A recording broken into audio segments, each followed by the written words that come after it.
اعوذ باللہ من الشیطان الرجیم بسم اللہ الرحمن الرحیم یا ایھا الناس اے لوگو اعبدوا عبادت کرو ربکم الذی اپنے اس رب کی خلقکم جس نے تم کو پیدا کیا والذین اور ان لوگوں کو پیدا کیا من قبلکم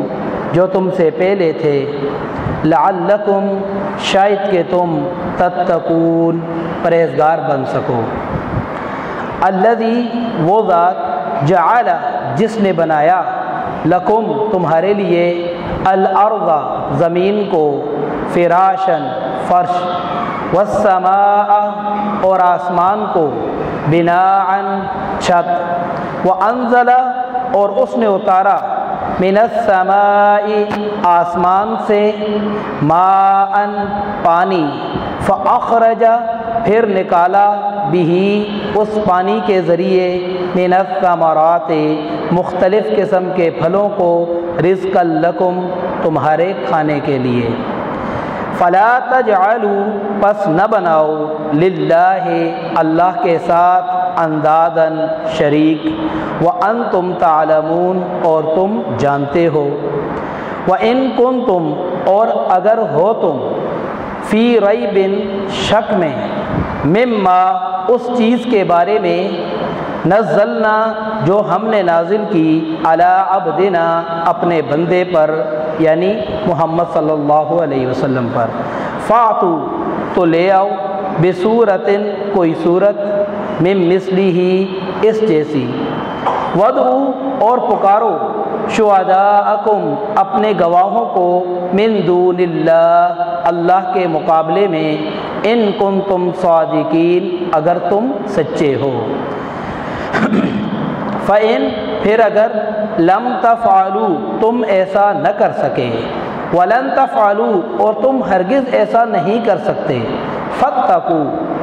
پھر بچو النار التی اس آگ سے وقودها جس کا ایندھن الناس لوگ ہوں گے والحجارہ اور پتھر ہوں گے اعدت جو تیار کی گئی ہے للکافرین کافروں کے لیے وبشر الذین اور خوشخبری سناؤ ان لوگوں کو آمنو جو ایمان لائے وعملوا الصالحات اور انہوں نے نیک اعمال کیے ان لہم کہ بے شک ان کے لیے ہیں جنات ایسے باغات ایسی جنتیں تجری بہہ رہی ہوں گی من تحتہا جن کے نیچے الانہار و نہریں کلما جب کبھی بھی روزی کو دیے جائیں گے منہا جنت میں من ثمرۃ کوئی پھل رزقاً کھانے کے لیے قالو تو اہل جنت کہیں گے ھذا الذی یہ تو وہی ہے رزقنا جو ہمیں دیا گیا تھا من قبل اس سے پہلے یعنی دنیا کے اندر وَأُتُوا بِهِ حالانکہ انہیں دیے جائیں گے متشابہہ دنیا کے پھلوں کے ساتھ ملتے جلتے پھل وَلَهُمْ اور ان کے لیے فیہا جنت میں ازواج بیویاں ہوں گی مطہرۃ پاکیزہ وہم اور وہ فیہا جنت میں خالدون ہمیشہ رہیں گے ان اللہ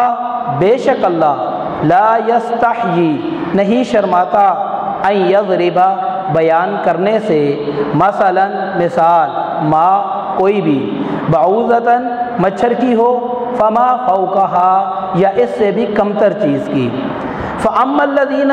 بہرحال وہ لوگ آمنوا جو ایمان لائے فیعلمون پس وہ جانتے ہیں انہ الحق بے شک یہ حق ہے من ربہم ان کے رب کی طرف سے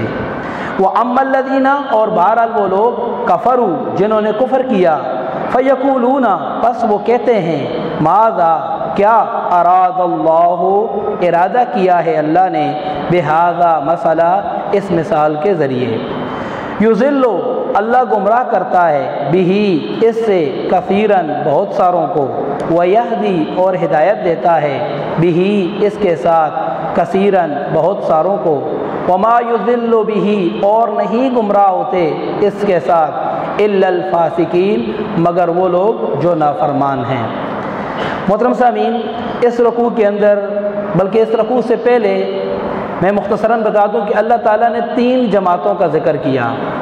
اہل ایمان کا ذکر کیا، اس کے بعد اللہ تعالیٰ نے کفار کا ذکر کیا، اور اس کے بعد اللہ تعالیٰ نے منافقین کا ذکر کیا۔ ان کے تعارف کے بعد اس رکوع کے اندر اللہ تعالیٰ سب کو دعوت دے رہے ہیں کہ اللہ کی عبادت کرو، اللہ کے علاوہ کسی کی عبادت نہ کرو، اور ساتھ اللہ تعالیٰ نے اپنی نشانیاں بیان کی ہیں کہ اللہ تو وہ ذات ہے کہ جس نے ہر چیز کو پیدا کیا۔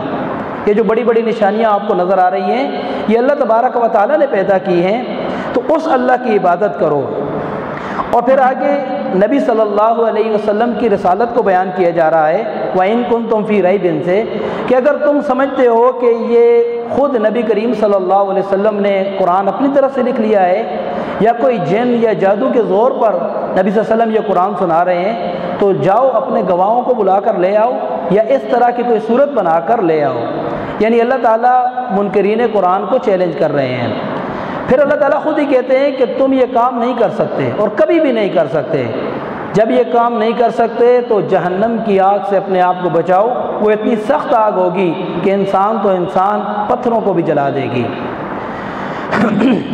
اور پھر اللہ تعالیٰ اہل ایمان کو جو نبی صلی اللہ علیہ وسلم پر ایمان لائے خوشخبری سنا رہے ہیں کہ جو ایمان لائے اور جنہوں نے نیک کام کیے، نیک عمل کیے، ان کے لیے ایسی جنتیں ہوں گی کہ جن کے اندر نہریں بہہ رہی ہوں گی، اور جن کے اندر مختلف قسموں کے پھل ہوں گے، اور وہ پھل دنیا کے پھلوں کی طرح ہوں گے۔ اور اہل جنت کہیں گے کہ ہم نے دنیا کے اندر یہ پھل کھائے تھے، لیکن جب ان کو کھائیں گے تو ان پھلوں کا ذائقہ اتنا بہترین ہوگا کہ وہ دنیا کے پھلوں کو بھول جائیں گے۔ اور جنت کے اندر ان کے لیے پاکیزہ بیویاں ہوں گی، یعنی حوروں کا اللہ تبارک و تعالیٰ یہاں وعدہ کر رہے ہیں۔ اور پھر آخری خوشخبری یہ سنائی جا رہی ہے کہ وہ جنت کے اندر ہمیشہ رہیں گے، کبھی جنت ختم نہیں ہوگی۔ اور جو لوگ اپنی بدبختی اور گناہ کی وجہ سے جہنم کے اندر چلے جائیں گے، وہ لوگ ہمیشہ جہنم کے اندر رہیں گے، ان کے لیے جہنم کبھی ختم نہیں ہوگی۔ پھر اللہ تعالیٰ نے ایک مثال دی کہ قرآن کے اندر کہ اللہ اگر انسان کچھ بنا سکتے ہیں تو، یا جو شرکاء جو شریک آپ نے بنائی ہوئی اللہ کے ساتھ، ان کو کہیں کہ مچھر کا پر بنا دیں یا مکھی کا پر، تو منکرین اور کافروں نے اعتراض کیا کہ اللہ تعالیٰ نے مچھر کی مثال کیوں دی؟ تو اللہ تعالیٰ کہتے ہیں کہ اللہ تعالیٰ کوئی بھی مثال دے اس سے اللہ تعالیٰ شرماتا نہیں ہے، اور جو لوگ ایمان والے ہیں وہ سمجھتے ہیں کہ یہ مثال اللہ تعالیٰ کی طرف سے حق ہے، اور جو کافر ہیں تو وہ پوچھتے ہیں کہ اس مثال سے اللہ تعالیٰ کا کیا ارادہ ہے۔ تو اللہ تعالیٰ خود تبصرہ کرتے ہوئے کہتے ہیں کہ ان مثالوں کے ذریعے بعض بدبختوں کو اللہ تعالیٰ گمراہ کرتا ہے، اور بعض نیک بختوں کو اللہ تعالیٰ ہدایت دیتا ہے، اور گمراہ وہی لوگ ہوتے ہیں جو اللہ کی نافرمانی کرنے والے ہوتے ہیں۔ اللہ تبارک و تعالیٰ سے دعا ہے سمجھنے کی اور عمل کرنے کی توفیق عطا فرمائے۔ وآخر دعوانا ان الحمد للہ رب العالمین۔